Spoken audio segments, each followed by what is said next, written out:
दोस्तों, रोड किनारे बनी चाय की दुकान पर जब चाय वाला चाय बना रहा था अपनी धुन में मग्न, तभी अचानक से वहां पर एक महिला आती है।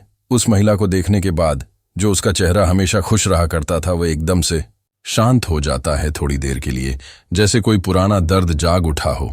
लेकिन फिर वह खिलखिला उठता है जैसे कुछ हुआ ही ना हो और अपने काम में लग जाता है। उसके बाद वह महिला उससे बात करने लगती है। बातों के दौरान वह उसे चाय के लिए पूछता है।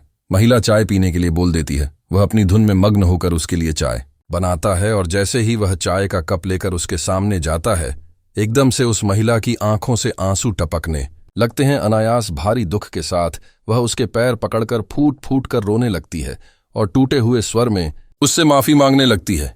कहती है, मुझे माफ कर दो, मुझसे बहुत बड़ी गल हो गई, मुझे ऐसा नहीं करना चाहिए था। मगर सबसे बड़ा सवाल, कौन थी वह महिला और किस वजह से इस व्यक्ति से माफी मांग रही थी? पूरी सच्चाई के बारे में जानने के लिए वीडियो को अंत तक जरूर देखें। दोस्तों, ये कहानी है मोहन की, एक ऐसे लड़के की जो उत्तर प्रदेश के एक छोटे से गांव सुखनापू में रहता था।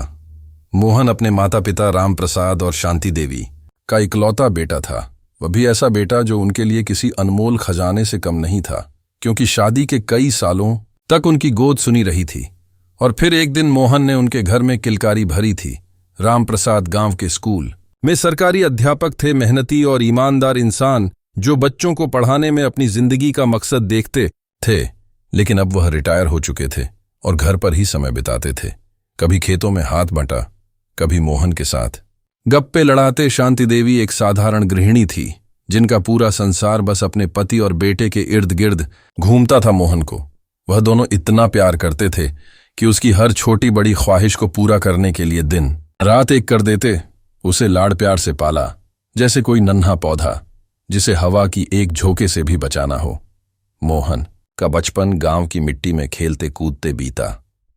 वह हंसमुख था, ऐसा लड़का जिसकी मुस्कान से पूरा गांव रोशन हो जाता था। उसके पास अपना छोटा सा मकान था, मिट्टी की दीवारों छप्पर से ढका हुआ, और साथ में थोड़ी सी पुश्तैनी जमीन भी थी जिस पर वह अपने पिता के साथ मिलकर खेती करता था। कभी धान बोता, कभी गेहूं की फसल। लहला देख उसका चेहरा खिल उठता। मोहन की जिंदगी बड़ी सीधी सादी थी। वह अपने माता पिता की हर बात मानता था, उनकी हर आज्ञा उसके लिए पत्थर की लकीर थी। लेकिन उसका स्वभाव, वह तो बिल्कुल आजाद परिंदे जैसा था। वह किसी भी बात को ज्यादा सोचता नहीं था, नहीं आने वाले कल की चिंता उसे सताती थी। बस अपने दो उसूलों पर चलता था। पहला कि उसके किसी काम से किसी को दुख ना पहुंचे, और दूसरा कि वह कोई ऐसा काम ना करें जिससे उसे पाप लगे। इन दो बातों को ध्यान में रखकर वह हर काम कर डालता था, बिना किसी हिचक के, बिना किसी पछतावे कि। उसके माता पिता को उसका यह स्वभाव अच्छे से पता था। वह जानते थे कि उनका बेटा थोड़ा अलग है, थोड़ा मासूम है। कई बार ऐसा होता था कि राम प्रसाद स्कूल से कुछ पैसे लाकर घर में रखते ताकि घर का खर्च चल सके या कोई जरूरत पूरी हो सके। लेकिन अगर मोहन को गांव में कोई परेशान इंसान दिख जाता, कोई भूखा, कोई ठंड से कांपता हुआ, कोई रोता हुआ बच्चा, तो वह चुपके से उन पैसों को उठाता और उस जरूरतमंद को दे आता। फिर बड़े प्यार से कहता, भैया इन पैसों से अपनी जिंदगी को अच्छे से जियो। यह मौका बार बार नहीं मिलता। राम प्रसाद और शांति देवी को जब यह बात पता चलती तो वो गुस्सा होने की बजाय चुप रहते, क्योंकि उन्हें पता था कि उनका बेटा किसी का बुरा नहीं चाहता। वो बस इतना ही कहते, मोहन थोड़ा सोच समझकर काम किया कर। लेकिन मोहन बस मुस्कुरा देता और कहता, माँ बाऊज, अगर किसी का भला हो जाए तो इसमें बुराई क्या है। समय बीतता गया और मोहन अब जवान हो गया। ऐसा जवान जिसे देखकर गांव की हर माँ अपनी बेटी के लिए सोचती थी कि काश ऐसा दामाद मिले। राम प्रसाद और शांति देवी ने सोचा कि अब उनके लाडले की शादी कर देनी चाहिए ताकि घर में बह आए और उनकी छोटी सी दुनिया और रंगीन हो जाए। वो इधर उधर लड़की ढूंढने लगे, गांव गांव खबर भिजवाई, रिश्तेदारों से बात की। आखिरकार पास के गांव रामगढ़ से एक लड़की का रिश्ता आया। उसका नाम था राधिका। राधिका पढ़ी लिखी थी, खूबसूरत थी और उसकी आंखों में एक सपना था। वह अपनी पढ़ाई पूरी करना चाहती थी, कुछ बनना चाहती थी दोनों। परिवारों को यह रिश्ता पसंद आया। मोहन के पास अपना घर था, जमीन थी और उसका स्वभाव ऐसा था कि कोई उससे नजरें नहीं हटा पाता। राधिका के घर वाले भी खुश थे कि उनकी बेटी को ऐसा घर मिलेगा जहां उसे प्यार और सम्मान दोनों मिलेगा। बस फिर क्या था, धूमधाम से शादी हो गई। गांव में ढोल नगाड़े बजे, मिठाइयां बंटी और राधिका मोहन के घर में दुल्हन बनकर आ गई। शादी के शुरुआती दिन बड़े प्यारे थे। राधिका को का बेपरवाह स्वभाव बड़ा अच्छा लगता था। वह देखती कि उसका पति कितना साफ दिल का है, कितना सीधा है। कभी कभी वह अपने मायके जाती और वहां उसके माता पिता कुछ ताने मारते, तेरी सास ऐसी है, तेरी ससुर वैसे हैं। लेकिन मोहन उन बातों को हंसकर टाल देता। वह कहता, राधिका, इन छोटी छोटी बातों से क्या फर्क पड़ता है, सब ठीक हो जाएगा, बस थोड़ा वक्त दो। उसकी यह बातें राधिका के दिल को छू जाती थीं।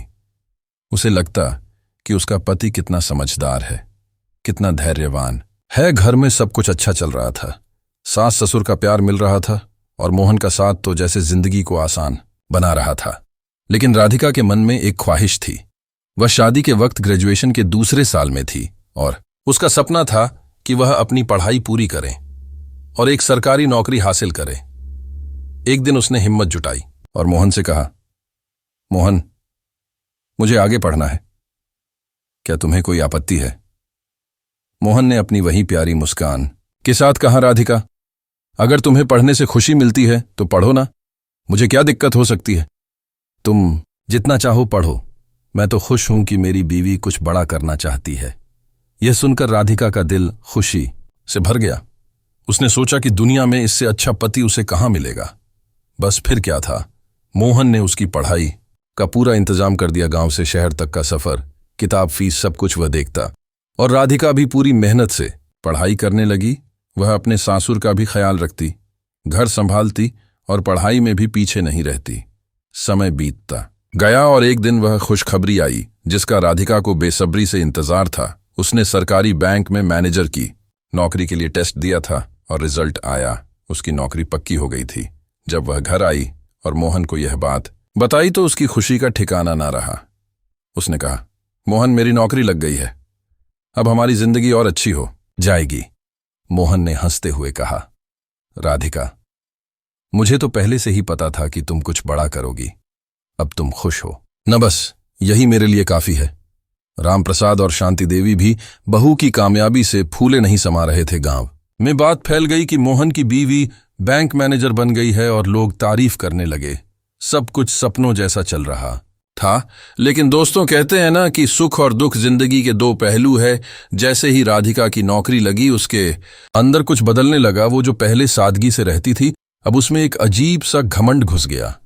उसे लगने लगा कि वो अब कुछ बड़ी बन गई है, कि वो अब पैसा कमाती है तो उसकी हर बात मानी जानी चाहिए। यह बदलाव धीरे धीरे मोहन के माता पिता को दिखने लगा। कभी वो उनकी बात को अनसुना कर देती, कभी अपनी नौकरी की व्यस्तता का बहाना बनाती। एक दिन शांति देवी ने मोहन से कहा, बेटा, राधिका में कुछ घमंड आ गया है, वह अब पहले जैसी नहीं रही। लेकिन मोहन ने हंसकर बात टाल दी। मां, ऐसा कुछ नहीं है, वह नौकरी करती है, थोड़ा तनाव हो जाता होगा, सब ठीक हो जाएगा। मोहन का दिल इतना साफ था कि वह अपनी पत्नी में कोई बुराई देख नहीं पाता था। लेकिन राधिका का व्यवहार बदलता गया। वो अब मोहन की हर बात पर नजर रखने लगी, खासकर तब जब वह किसी गरीब को पैसे दे आता। एक दिन उसने गुस्से में कहा, मोहन, तुम ऐसे पैसे लुटाते रहोगे तो हमारे पास क्या बचेगा? कल को कोई मुसीबत आई तो हम क्या करेंगे?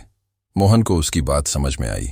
उसने कहा, ठीक है राधिका, मैं ध्यान रखूंगा।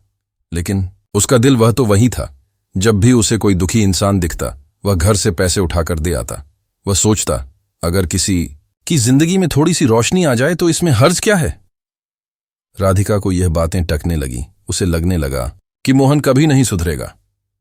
एक दिन राधिका बैंक से 10 लाख रुपए लेकर आई। उसे अगले दिन किसी को देने थे। उसने पैसे अलमारी में रखे और मोहन की नजर उन पर पड़ गई, लेकिन उसने कुछ नहीं कहा।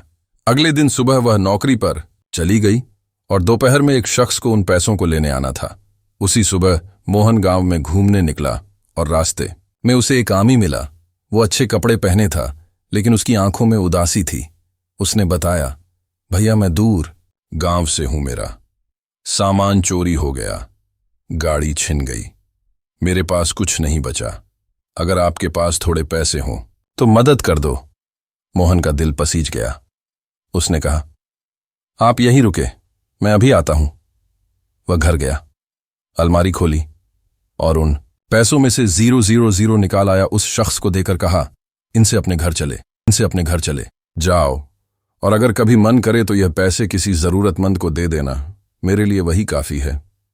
वह शख्स हैरान था कि कोई इतना नेक दिल कैसे हो सकता है। उसने मोहन का पता मांगा, लेकिन मोहन ने मना कर दिया और मुस्कुराते हुए विदा कर दिया। दोपहर में राधिका का फोन आया।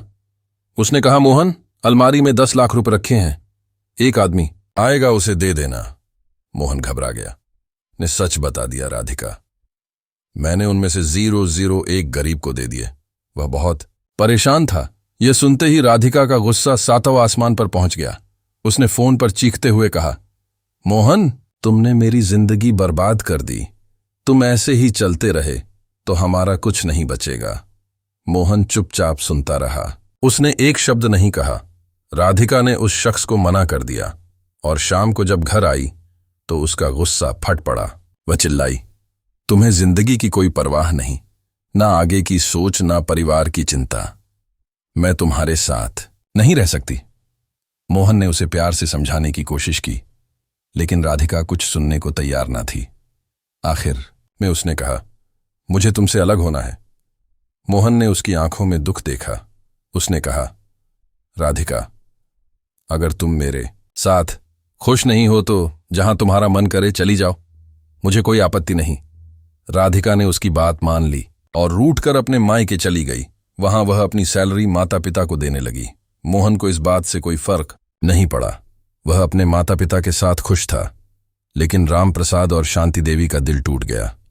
उनकी बेटे की गृहस्थी बिखर गई थी। उन्होंने राधिका को समझाने की कोशिश की, बेटी, मोहन भोला है, उसे एक मौका दो, लेकिन राधिका ने साफ मना कर दिया।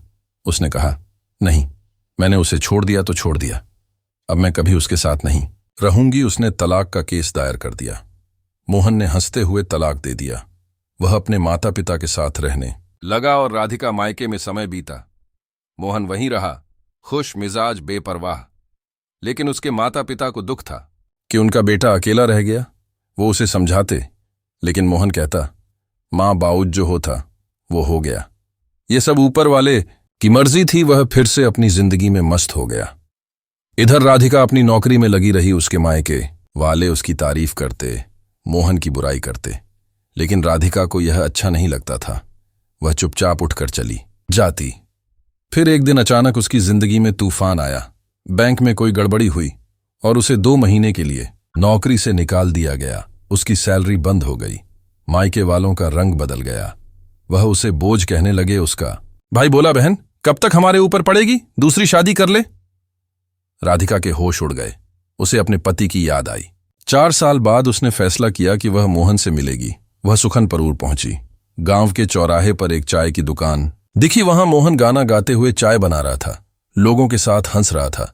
राधिका उसे देखती रही। उसकी आंखें भर आई। वो दुकान पर गई। मोहन उसे देखकर चौंका, फिर मुस्कुराया। राधिका, तुम यहां कैसे? उसने कहा, मोहन, तुम चाय क्यों बना रहे हो? मां बाप कैसे हैं? मोहन ने हंसते हुए कहा, मां बाप की बीमारी से मौत हो गई। मैं अकेला हूं, खेती करता हूं और दिन में यहां चाय बेचता हूं। समय अच्छा कट जाता है। उसने पूछा, तुम्हारी नौकरी? राधिका रो पड़ी। मेरी नौकरी चली गई, मैं मुसीबत में हूं। मोहन ने कहा, जो होना था वह हुआ, इसमें तुम क्या कर सकते हो? राधिका ने रोते हुए कहा, मोहन, क्या हम फिर से साथ रह सकते हैं? मोहन ने हंसकर कहा, क्यों नहीं, तुम जब चाहो मेरे साथ रह सकती हो। राधिका ने मायके से सामान उठाया और मोहन के पास आ गई। गांव वाले हैरान थे। उसने दोबारा मोहन से शादी की। कुछ महीनों बाद उसकी नौकरी वापस मिल गई। अब वह कमाती और मोहन लोगों की मदद करता। उनके 2 बच्चे हुए। मोहन आज भी वही है, खुश, मस्त और नेक दिल। दोस्तों, ये कहानी हमें सिखाती है कि सच्ची खुशी पैसे में नहीं, दिल की सादगी में है। आप क्या सोचते हैं? क्या राधिका को पहले मोहन को समझना चाहिए था? नीचे कमेंट करें और बताएं। साथ ही हमारे चैनल सच्ची कहानियां बाय आर के जरूर सब्सक्राइब करें। मिलते हैं अगले वीडियो। जय हिंद, जय भारत। हिंद, जय भारत।